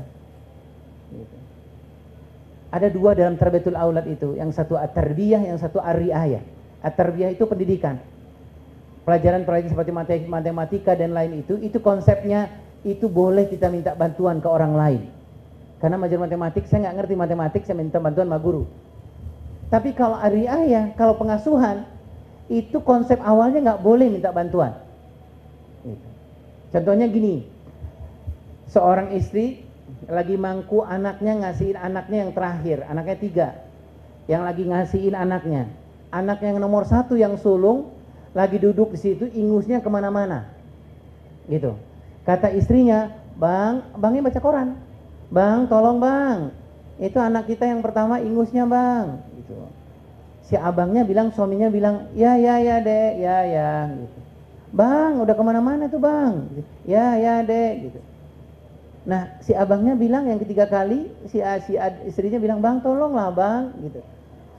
Si suaminya bilang, ya, mbak tolong mbak, abang tuh ingusnya, gitu. Nah itu pengasuhan yang konsepnya nggak boleh kita minta tolong, harusnya kerjakan dahulu, baru kita minta tolong. Baik ya. Masjid patut buat anak. Kenapa saya bicara masjid? Karena memang masjid adalah satu-satunya nanti kelak ke depan tempat anak-anak kita bernaung. Kalau dia nggak suka sama masjid, dia nggak kangen sama masjid. Kenapa? Karena ketika dia tidak menjumpai pengurus masjid yang mengerti soal anak. Nah, tolong ayah sampaikan ke saya sudah berapa masjid yang sudah melakukan pengurus masjidnya ikut pelatihan cara memahami anak. Sudah berapa masjid? Masjid Kak Yono aja yang sudah. Jadi pengurus masjid kita latihkan supaya apa? Ini penting ayah, supaya nanti masjid itu seperti Rasulullah SAW. Anak-anak kangen ke masjid. Ketika Hasan dan Husain datang, Rasulullah bilang, ahlan wa sahlan Hasan Husain. Kamu mau apa ini? Mau main di sini? Mau apa di sini? Gitu ya. Tapi kalau masjid karena nggak ngerti anak, di tempat saya, anak-anak belum masuk ke masjid, pengurus masjid udah bilang, saya pengurus masjidnya.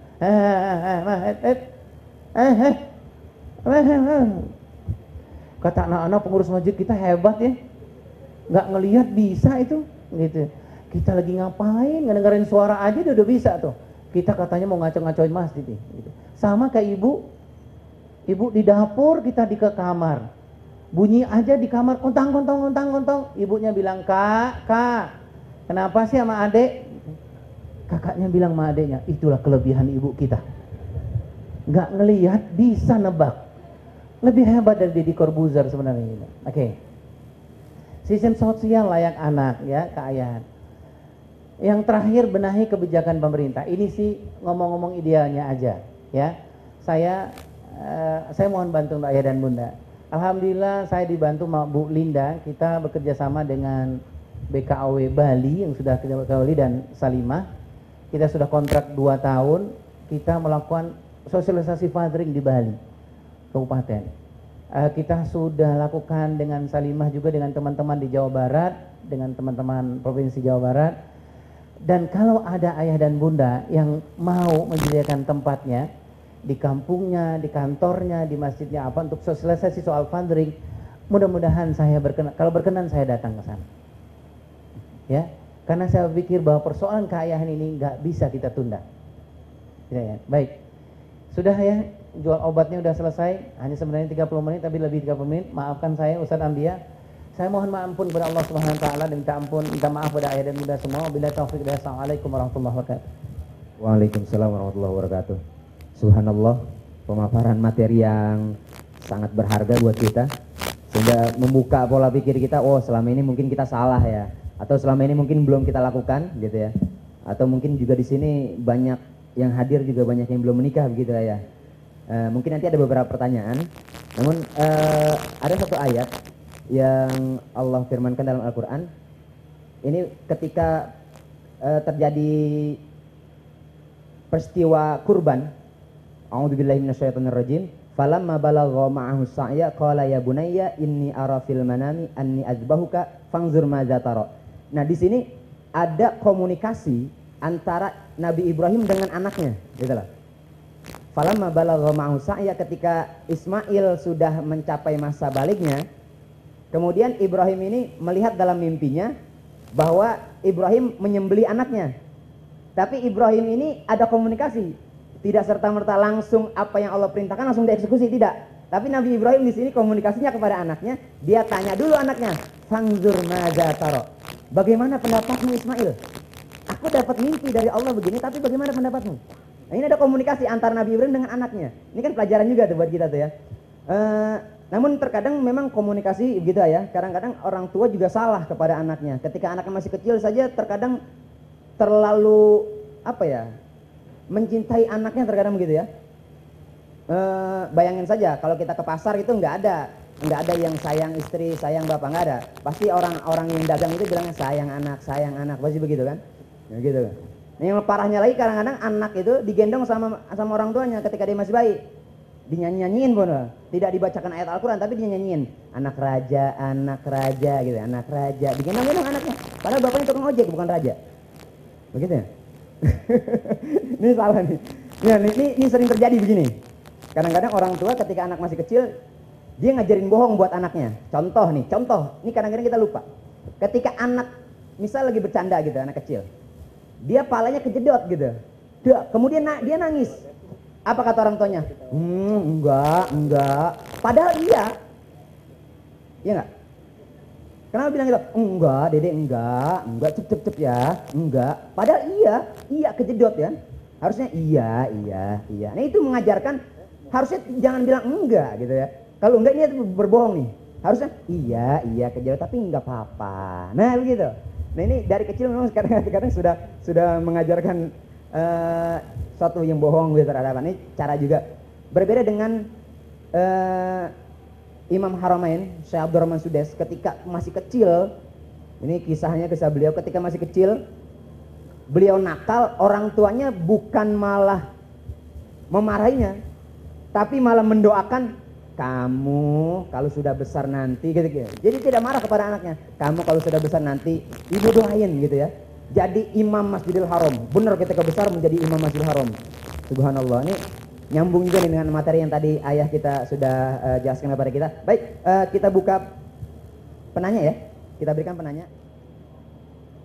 Ya. Assalamualaikum warahmatullahi wabarakatuh. Waalaikumsalam warahmatullahi wabarakatuh. Nama saya Lina dari Jakarta.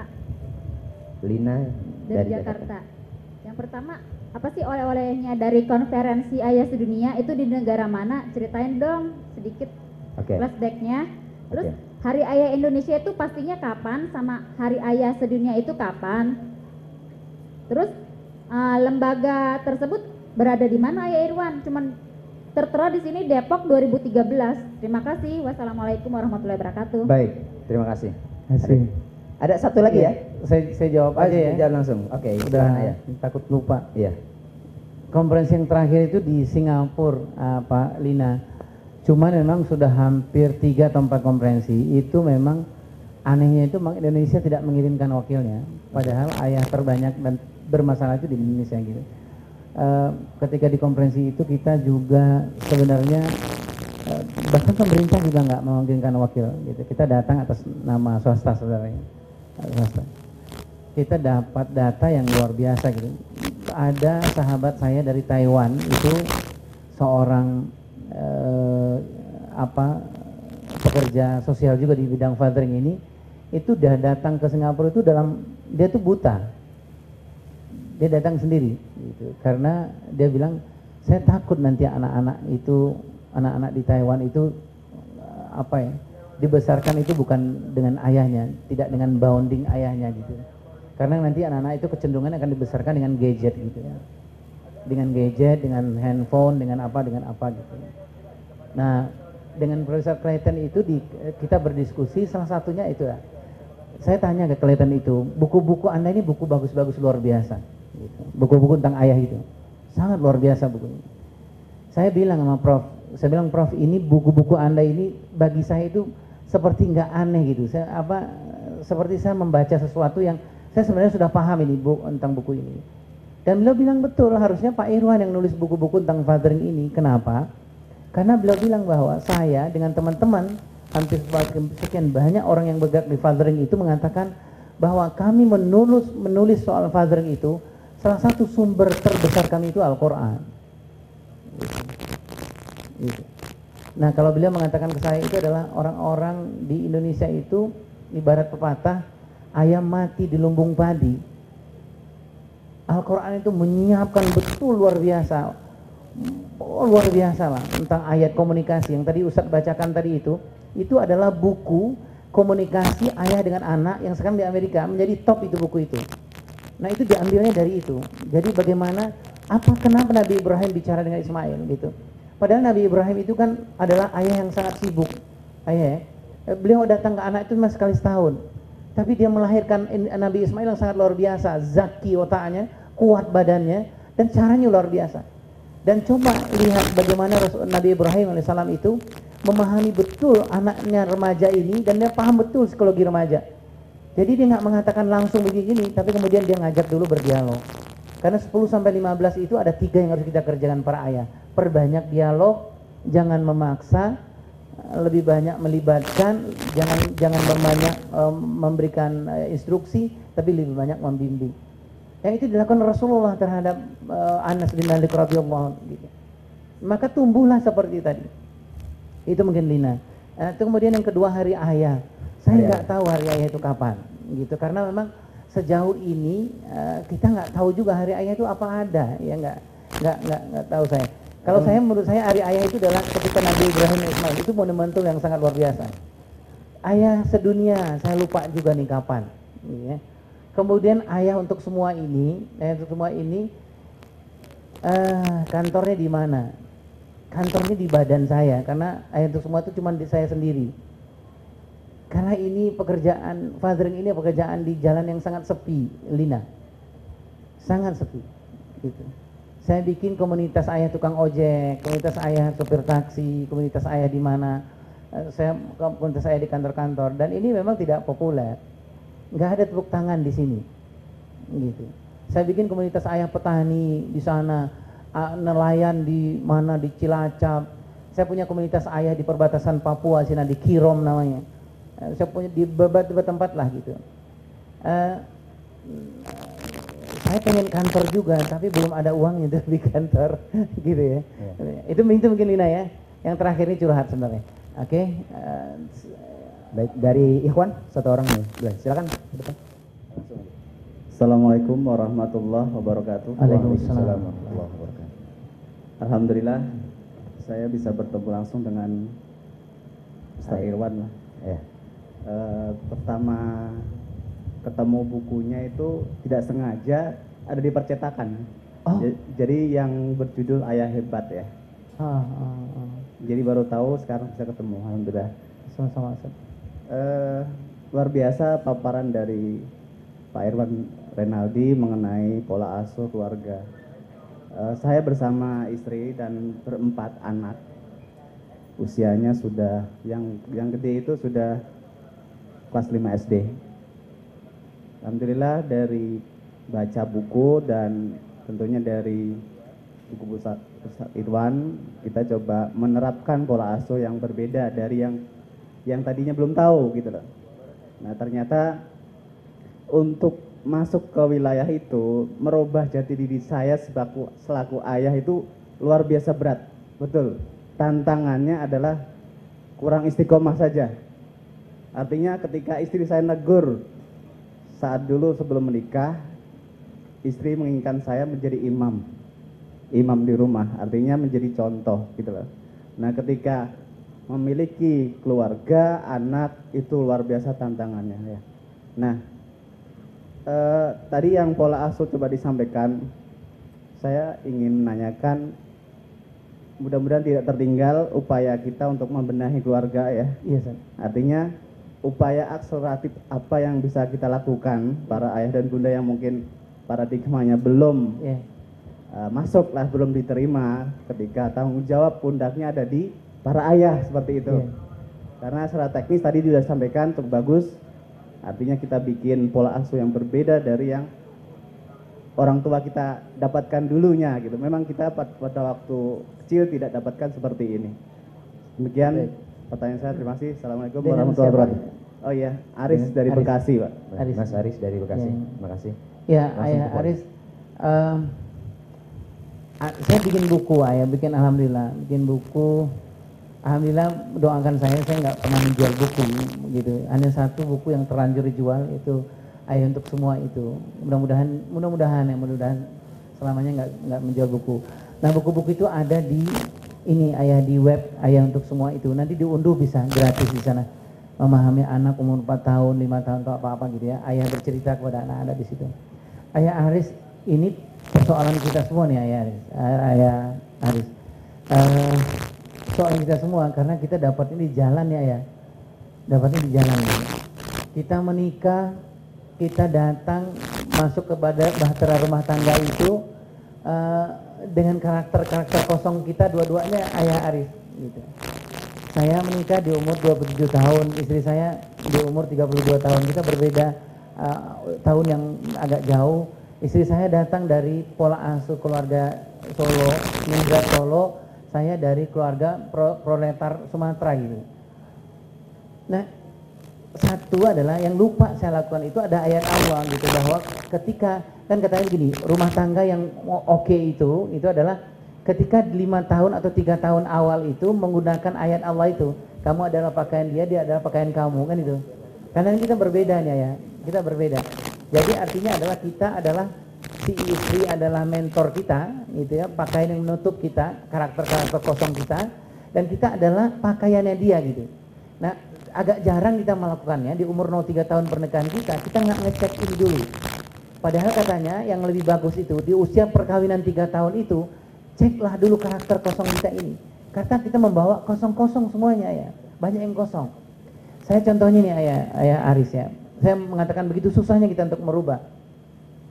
Saya dibesarkan dengan pola, dengan karakter flight, bukan fight gitu. Karena saya tumbuh dari sebuah keluarga, ayah dan ibu saya 4 SD, saya nggak punya ayah dan ibu saya. Maksudnya ayah dan ibu saya ada, tapi kami udah nggak tinggal di situ. Saya udah nggak tinggal dengan ayah dan ibu. Jadi memang karakter yang ada itu flight, bukan fight gitu. Nah, karakter inilah yang saya bawa ke rumah tangga saya gitu. Suami yang suka nunda-nunda, suami yang suka ngeles gitu, yang kayak supir bajai ngeles gitu ya gitu. Nah, ini kalau di awal-awal pernikahan, di 3 tahun pernikahan, si istri nggak mengatakan ke saya, wahai abang, saya ini adalah pakaian abang, kalau begitu saya adalah mentor abang yang akan memperbaiki, yang akan mengcoach abang, yang akan memperhatikan abang, dan abang jangan marah kalau abang nanti flightnya, abang suka flight, saya katakan orang flight gitu loh. Nah, ini saya nggak lakukan awalnya. Nah, kasihan istri. Kenapa karakter flight? Misalnya gini, saya udah contohkan juga nih, saya maaf nih udah ngulang-ulang. Dulu saya ngontrak awal-awal nikah ya, ngontrak di daerah Bangka sana gitu ya. Nah, kebetulan bukan kebetulan, saya diamanahkan ngajar waktu itu di Mahat Islamiyah di Bangka, di Kemang maksudnya. Ngontrak, jatuh genteng kontrakan satu. Istri saya bilang, bang, genteng jatuh tuh bang, gak enak sama yang punya kontrakan. Karakter saya itu fly, bukan fight. Saya bilang gampang, baru satu dek. Itu khas itu. Suami bajai ini khas gitu. Suka ngeles. Besok jatuh lagi, istri saya bilang, bang, tambah bang, 2 lagi jatuh. Ah, 2 kenapa sih kamu sibuk banget 2 gitu ya, berdua. Gampang tara gitu. 2 pekan kemudian nggak naik itu genteng pak. Nah, khas nih suami yang flight ini, kalau didesak terus sama istrinya, marah dia. Kamu ini saya udah kerja sampai malam, apa, genteng aja kamu ini, gitu ya. Khas nih, suami flight begini. Kenapa saya flight? Karena waktu kecil saya, maaf nih saya ulang-ulang lagi ceritanya. Saya main sepedaan, gitu, jatuh sepeda saya di meja, nggak ada orang, nangis saya, datang mak saya. Kalimat yang pertama mak saya katakan adalah, siapa yang nakal? Kebayang nggak ya? Mengorbankan orang lain. Padahal di situ cuma ada saya sama meja. Mak saya bilang, siapa yang nakal? Saya nangis lagi. Mak saya bilang, meja yang nakal ya. Oh, babak mejanya. Nakal. Nakal. Nangis saya berhenti saya nangis. Tetapi mak saya menggali lubang besar ketika saya menikah. Ketika saya bekerja, apa? Saya nggak punya karakter fight. Teman kerja saya di kantor selalu pusing dengan karakter saya. Kenapa? Ngomongnya oke, kerjanya enggak. Ntar kalau udah salah, gitu. Khas ini. Atau dulu mak saya bilang, kenapa Pak Aris saya begini karakternya? Karena dulu mak saya waktu saya mau makan lawan, kata mak saya. Enggak, ntar aja makan lawan, kata mak saya. Enggak, ntar aja. Mak saya bilang, polisi tuh, tuh ada polisi nih. Gitu. Akhirnya saya makan. Saya baru tahu ayah, ketika saya besar, udah besar sedikit, baru saya tahu jarak polsek terdekat dengan rumah saya itu 2 jam perjalanan. Dulu waktu kecil kok repot banget itu ya, polisi ngurus saya makan. Nah, karakter itu nanti kepribadian saya di umur 16 tahun ke atas. Anak Mas Aris, apa yang harus kita lakukan? Pertama, ada 2 Mas. Yang pertama adalah mari kita dirikan sekolah utang perkembangan kita masing-masing berdua. Karena kita punya utang ya. Apakah itu terjadi para ustadz? Saya pikir banyak sekali ustadz yang juga banyak utang perkembangannya. Keceramah dia bagus tapi dia gampar istrinya. Dia marah sama anaknya. Itu utang perkembangan. Apa yang terjadi? Jadi dirikan sekolah utang perkembangan. Saya lakukan penelitian ayah, aktivis Islam banyak yang terjadi ini, banyak utangnya. Gitu. Jadi kita bayar nih berdua. Bilang sama istri kita, bilang sama pasangan kita bahwa, adek, kamu utang kamu ini dek. Saya utang saya ini, bayar itu. Sebelum apa? Sebelum karakter kosong kita di copy paste sama anak kita, karakter kosong itu. Itu yang pertama. Yang kedua, bayarlah utang anak-anak kita. Kalau dia udah umur 10 tahun, jadi umur 6 tahun kita belum ngerjain apa sesuatu yang seharusnya dilakukan di umur 6 tahun, dia umur 11 tahun, bayar 6 tahun ini. Gitu Mas Aris. Saya mohon maaf, itu kita sebenarnya Mas. Saya juga mengalami tertati-tati, termehek-mehek gitu, karena memang kita dapatnya di jalan. Makasih ya Pak Aris ya, saya doakan, kita saling berdoa Pak Aris. Makasih ayah. Tadi ayah katakan jangan kan kita ya, ustadz aja kadang-kadang punya utang juga ya. Tapi di sini insya Allah tukang son palanya nggak diinjak ya. Kalau yang di YouTube tukang son itu salah tuh, palanya diinjak tuh. Ada tuh. Tapi bukan teman saya, itu lain bang ya. Sini aman, tenang. Oke. Baik. Kita masih buka, boleh lagi? Boleh. Silakan. Iya silakan. Silakan ibu. Ibu boleh. Terima kasih Bapak dan Ayah Irwan. Nama saya Fitri, saya sudah 4 tahun menikah, gitu ya. Saya sudah 4 tahun menikah, lalu kami dikaruniai 2 anak, 2 batita. Yang pertama 2,7 tahun, yang kedua 1,7 tahun. Nah, karena usia yang jaraknya begitu dekat, gitu ya, menurut saya dan suami. Di sisi lain, saya dan suami juga bekerja. Maka kami berijtihad gitu ya, Ayah Irwan, berijtihad untuk menerapkan pendidikan anak yang efektif itu setelah pulang kerja, sebelum anak-anak tidur, dan setelah anak-anak bangun gitu. Nah, karena memang menurut kami lagi, kami sering berdiskusi tentang pendidikan anak, memang menurut kami lagi harus fokus gitu. Jadi saya dan suami memutuskan untuk suami fokus menemani si kakak, si abang untuk tidur, lalu si adik itu saya, begitu. Nah, beberapa bulan yang lalu saya dan suami baru menyadari bahwa si abang, keduanya kebetulan laki-laki, Ayah Irwan. Si abang ini tumbuh berkembang sesuai dengan yang kami harapkan. Di usianya 2,8 tahun itu dia memiliki manajemen emosi yang bagus, lalu kelaki-lakiannya pun tumbuh begitu ya. Lalu si adik itu tumbuh sebagai laki-laki, tumbuh sebagai anak yang sensitif, lalu detail seperti saya begitu. Kami berupaya untuk berupaya untuk coba yuk kita kita tukeran gitu kan sama suami, kita tukeran bagaimana ini seperti apa. Tapi ternyata sulit juga ya, Ayah Irwan. Mohon sharingnya gitu ya untuk kami, bagaimana kami memulai, lalu bagaimana kami memperbaiki ini. Begitu. Baik. Terima kasih Ayah. Ibu siapa? Bu Fitri. Ibu Fitri. Ibu Fitri. Ya, terima kasih Ibu.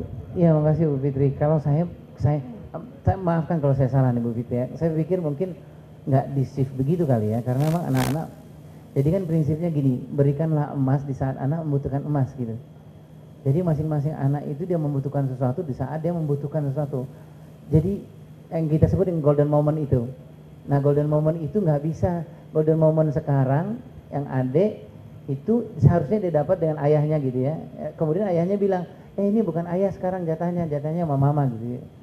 Saya khawatirnya begitu, shift-shiftan gitu. Nah, golden moment itu dalam pengasuhan nanti nggak akan datang lagi, gitu. Dalam bentuk yang sama, gitu. Dalam bentuk yang sama. Kalau saya berpikir nggak usah shift-shiftan.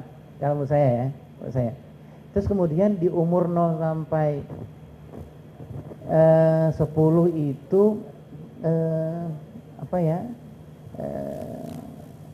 mungkin belum saatnya kita mengatakan ada kata final ya. Karena kalau saya, kali ini mungkin Bu Fitri maaf kalau saya salah. Saya bilangin begini, anak nomor 0 sampai 5 tahun itu nggak ada yang soleh, nggak ada yang soleha. Gitu. Kalau saya mengatakan dia harus salah, karena dia salah, karena kan dia nggak punya, ini kan belum bertaut-taut nih, karena dia dari salah lah kita mengatakan dia mendapatkan kebenarannya dari kita kan begitu. Kita ajarkan, kita pertautkan itu. Kalau saya begini Bu Fitri, lebih bagus stimulan aja terus yang perbanyak. Stimulan terus perbanyak gitu. Yang perbanyak apa? Stimulan aja terus yang perbanyak. Terus kemudian menurut saya fokus aja ke yang baik. Kan katanya otak anak di umur-umur itu menolak yang negatif sebenarnya. Nah, kalau saya mengatakan Bu Fitri udah oke tuh Bu Fitri. Di umur 0 sampai 27 sampai 3 tahun itu di dalam fathering itu bahkan nih maaf di Bu Fitri ya. Bahkan dalam sebuah ajaran fathering Islam yang agak ekstrem itu jangan dikenalkan layar digital. Bahkan cerita tentang Rasulullah yang ada DVD VCD-nya jangan anak tontonkan itu. Karena dia butuh DVD VCD wajah ayah dan ibunya. Yeah. Nah, saya mungkin itu tips saya. Saya kalau Bu Fitri nggak puas ya, itu mampu saya Bu Fitri. Itu ada email saya. Itu email nanti kita ini kan. Ya baik. Kita lanjut Ayah. Baik. Lanjut boleh. Siapa lagi? Saya Upi. Ya, kebenaran saya juga pengajar. Ya. Dan beberapa dari murid saya dari orang tuanya ada yang berpisah dan ada ayahnya yang tidak ada. Jadi memang karakter anak kelihatan, yang ayahnya tidak ada tuh beda gitu. Dari sini saya melihat peran begitu besarnya peran seorang ayah. Jadi saya berpikir apa yang harus kita lakukan terhadap anak-anak yang tidak ada ayahnya ini gitu. Apa yang harus akan kita perbuat untuk mengumpulkan mereka merasakan ini ayah kayak begini loh gitu. Itu aja sih saya pengen sharing ya. Sharing. Bagaimana kan? Ya kasihan juga lah kalau dari peran anak segitu besar. Ya kalau ada sih beberapa ibu yang bisa berperan sebagai ayah sekaligus, tapi mungkin beda juga ya. Itu aja saya rasa. Ya, makasih Bu Upi. Ya, makasih Bu Upi ya. Jadi Bu Upi sampai sebagai pendidik ya. Saya pendidik ya. Jadi kalau di sekolah itu kalau Ustadz Fatihakan itu seorang ulama yang memang sangat paham betul tentang persoalan anak-anak dan remaja ya. Jadi dia mengatakan gini, sekolah yang baik dan benar itu ukurannya bukan berapa banyak AC di dalam ruangannya, berapa megah gedungnya, bukan. Jadi beliau katakan apakah di sekolah itu berlangsung pendidikan yang patut. Itu yang pertama. Pelajaran matematika kelas 1 diajarkan kelas 1 kepada anak-anak kelas 1 dengan cara kelas 1. Apakah di sekolah itu berjalan pengasuhan yang patut? Pengasuhan yang patut itu adalah guru yang mengerti tentang tahap perkembangan anak. Gitu. Beberapa tahun yang lalu saya dengan Bu Eli Risman dan beberapa disuruh sama Pak Fasli Jalal waktu itu ya.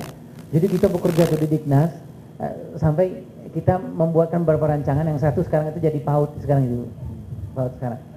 Nah, kita mendapat informasi-informasi Kalau sekolah-sekolah di luar negeri itu ternyata di Amerika itu di Miami, Florida itu sekolah terbaik itu ternyata bangunannya nggak bagus, Bobi. Bangunannya itu hanya 2 tingkat lebih bagus dari sekolahnya Rektor Pelangi. Tapi jangan tanya soal gurunya. Kita berdiri di sini, sekolahnya jauh di sana, itu kita bisa bedain itu guru kelas 1, itu guru kelas 6. Saking pahamnya dia terhadap anak. Nah itu dikatakan oleh Ustaz Fatihah kan, sebuah madrasah yang baik itu adalah ketika gurunya itu setiap pekan itu murajaah tentang profil anak. Jadi gurunya kelas 1 nih, kelas 1 SD. Jadi gurunya itu murajaah kelas 1 SD, sosial sedang berkembang ini, emosi sedang berkembang ini. Oh dia sedang butuh pujian, dia sedang butuh ini, sedang butuh ini, sedang butuh ini, gitu lah. Nah, saya mengaitkan ini ke ayah di sekolah. Satu Bu Upi, kalau Ibu Upi ngajar di mana? Di TK, SD? Di mana? Oh, TK, SD, SMP, SMA. Kebetulan beliau yang punya yayasan di sini. Iya, pertama menurut saya adalah apa yang kita kan gini Bu, apa yang kita dapat kita panen di SMP dan SMA ini, apa yang kita tanam di PAUD dan TK ya, yang gitu. Jadi menurut saya yang pertama yang Ibu lakukan adalah meminta kepada yayasan untuk merekrut guru laki-laki. Gitu Bu. Jadi biarlah anak-anak yang tidak mendapatkan ayahnya di rumah, dia mendapatkan ayahnya di sekolah. Kan anak-anak itu membutuhkan 2 dari ayahnya. Satu dia butuh ayah fisik, satu butuh psikologis. Sebenarnya anak-anak kita siap nggak mendapat ayah secara fisik. Rasulullah, Nabi-Nabi nggak punya ayah secara fisik, tapi punya ayah secara psikologis. Nah anak itu nggak kuat secara psikologis kalau dia nggak punya ayah, tapi secara fisik dia kuat. Di Indonesia single parent yang paling berbahaya itu bukanlah orang yang berpisah suami istri, tapi yang berbahaya adalah di rumah tangga, di mana di rumah itu ada suami istri yang mengasuh cuma satu, yang kita sebut dengan pengasuhan patah sayap itu. Nah kalau saya satu tugas buruknya adalah merekrut segera guru laki-laki gitu, jadi mengajar di ini. Terus yang kedua menurut saya memang ayolah kita cari bikinin program-program anak-anak, outingnya anak-anak untuk belajar karakter. Ke siapa? Kita cari karakter-karakter dasar itu seperti berani, tanggung jawab, sederhana. Karakter itu kuncinya gini kan Bu ya, jangan terlalu banyak omong. Omong itu hanya 10% kan anak kita. Soleh ya, itu cuma 10%. Nasihat 10% cuman. Lakukan, itu 90%. Nah menurut saya magangin gitu. Magangin, jadi ada anak-anak yang punya ayah tuh, kita magangin. Nah bikin magang dengan siapa, misalnya dengan Ustadz Andia, beliau adalah seorang yang pemberani, maganglah 1 jam 2 jam di rumah beliau. Beliau naik genteng gitu, berani beliau naik genteng, anak-anak gali sumur ya Pak. Gali sumur gitu. Ya, magang menurut saya. Terus kemudian itu magang. Yang kedua adalah kalau dalam Tarbiyatul Aulad Islamiyah itu yang paling bagus itu safar. Jadi buat anak-anak safar untuk melatih, karena karakter itu ada di safar, banyak di safar. Karena karakter itu hands on, minds on. Gitu. Ya nggak terlalu banyak. Stimulannya itu adalah dia touch, dia apa tuh bisa dia langsung dia rekam gitu. Jadi kalau di sekolahnya, kalau bulan Ramadan, berarti 30 hari bulan Ramadan itu bikinkan program buat anak-anak kita. Apa? Melatih berani. Nanti dia bikin, kalau berbuka, dia berbuka dengan anak-anak jalanan. Gitu Bu. Jadi kalau di rumah nih ayah dan bunda, jangan 30 hari buka puasa, jangan di rumah terus. Karena itu bulan Syahrut Tarbiyah. Gitu. Jadi memang harus latih anak-anak kita untuk tarbiyah, untuk sekolah, untuk belajar karakter terutama. Gitu. Maaf ya Bu, ya kalau kurang-kurang. Ya terima kasih ya. Satu lagi, silakan. Bismillahirrahmanirrahim. Assalamualaikum warahmatullahi wabarakatuh. Waalaikumsalam warahmatullahi wabarakatuh. Saya ingin bertanya, bagaimana jika seorang anak dididik dengan pola pengasuhan yang buruk dan jauh dari yang Ayah Irwan jelaskan tadi, dan miskin keteladanan gitu, dan namun setelah anak itu besar, beranjak dewasa, ia baru sadar bahwa ternyata pola pengasuhan ayahnya, orang tuanya itu, terutama ayahnya sangat bahkan sangat buruk gitu. Dan dia merasa dia telah mengalami banyak ketertinggalan dari seperti yang tadi. Nah, apa yang harus ia lakukan? Apakah ia harus mengejar ketertinggalannya sementara umurnya sudah jauh, atau ia hanya harus memperbaiki pola asuhnya ketika ia punya anak nanti? Ya, itu yang pertama. Yang kedua, apakah Ayah Irwan menerbitkan DVD talk show ini gitu. Jika ada saya ingin apa? Baik. Dan langsung ke panitianya nanti ya. Iya. Nah, ini bagian kameramen. Dari siapa lupa namanya? Namanya? Sari dari Depok. Sari dari Depok. Iya. Sar, jadi gini Sari, kalau VCD saya yang baru kita bikin itu DVD VCD buat ayah tunanetra. Jadi baru DVD. Jadi itu gratis. Jadi kalau teman-teman memang mau itu nanti saya drop ke AKL nanti teman-teman. Tapi itu hanya suara, hanya sound saja. Kalau untuk yang lain mungkin di YouTube kali ya. Mungkin lihat kalau ada beberapa ini saya di YouTube, mudah-mudahan bisa itu. Terus kemudian yang Sari tanya tadi itu gimana udah terlanjur. Ini memang jadi judul sinetron nih Pak. Ya. Terlanjur 1, terlanjur 2, terlanjur 3 itu. Jadi memang episodenya banyak sekali. Jadi apa yang harus kita lakukan?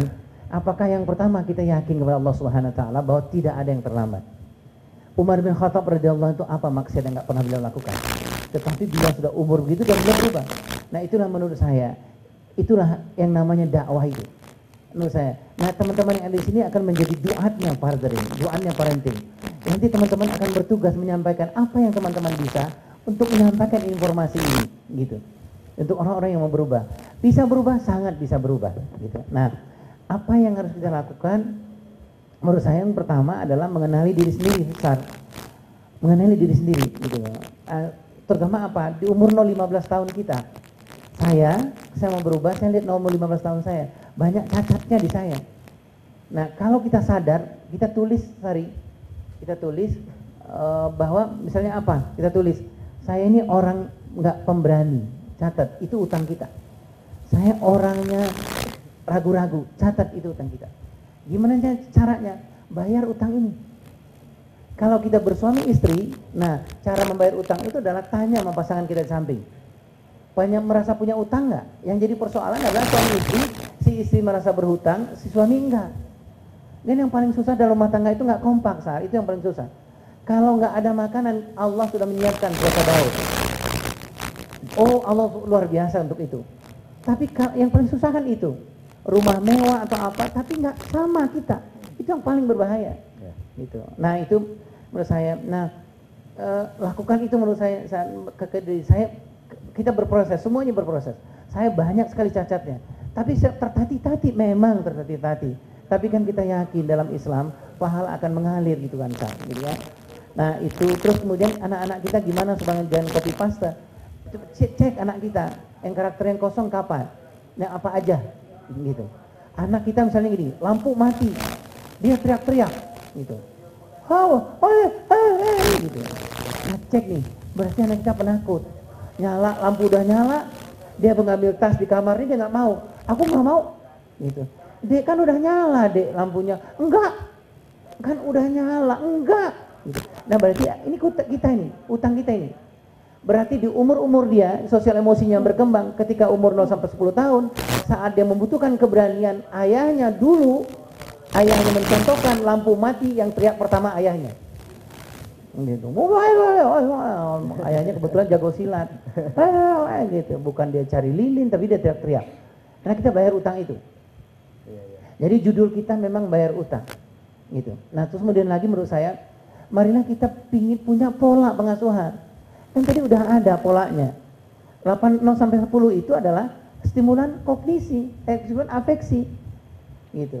Jadi kalau nanya jangan tanya PR yang banyak, tanya apa? Boleh nanya PR, boleh, nanti nomor ke-16. Tapi tanya ini, jadi kalau saya mengatakan gini, 0 sampai 10 tahun ini yang harus dibanyakan ditanya. Yang banyak dikasih aja ini, emotional dan spiritual. Di samping kita menstimulan kognisinya. Di umur 0 sampai 15 gitu, tanya ini yang lebih banyak gitu. Jangan kebalikannya ini.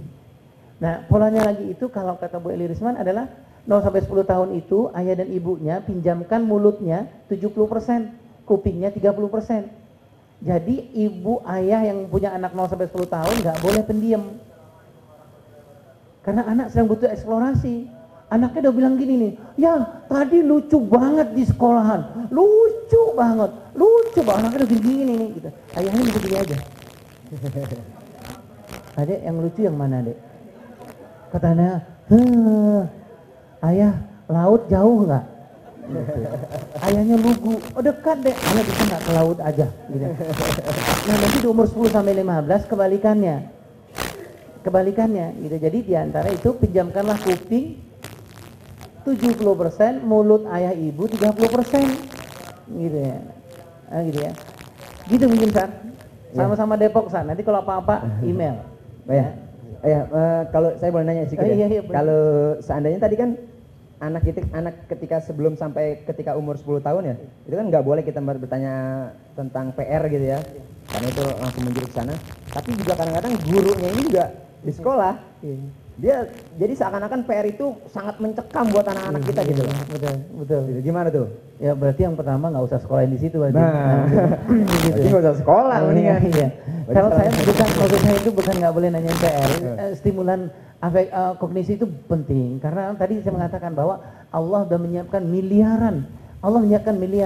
Jadi menurut saya adalah gozul fikir yang terbesar kalau melarang anak-anak calistung. Oh gitu. Gitu. Kalau enggak nanti kosong anak kita gitu loh. Padahal Allah memberikan yang terbesar. Tapi cuman jangan nanya PR terus. Gitu. Besok PR. Udah nanya sholat pakai angka-angka sholatnya. Gitu. Udah asar deh, udah gitu. Nanti besok adiknya bilang kompakan. Udahlah kita ngomong aja, rapel aja yuk. Ketemu berdua bapak ibunya duduk gitu. Ayah, bunda, kami udah salat subuh 2 rakaat, salat zuhur 4 gitu. Udah selesai. Katanya besok jangan nanya lagi ayah ya kan udah kami bilangin. Jadi boleh nanya apa? Boleh. Enggak ada masalah ya. Cuman memang lebih banyak stimulan ininya. Iya, ini kita semoga apa yang telah disampaikan oleh Ayah Irwan Rinaldi bermanfaat buat kita. Bagaimana cara mendidik anak kita gitu ya. Alhamdulillahirabbil alamin. Kemudian kita baca kafaratul majlis. Subhanakallahumma wa bihamdika asyhadu an la ilaha illa anta astaghfiruka wa atubu ilaik. Kurang lebihnya mohon maaf. Saya apabila ada kesalahan dari diri saya sendiri mohon dibuka pintu maaf yang seluas-luasnya. Assalamualaikum warahmatullahi wabarakatuh.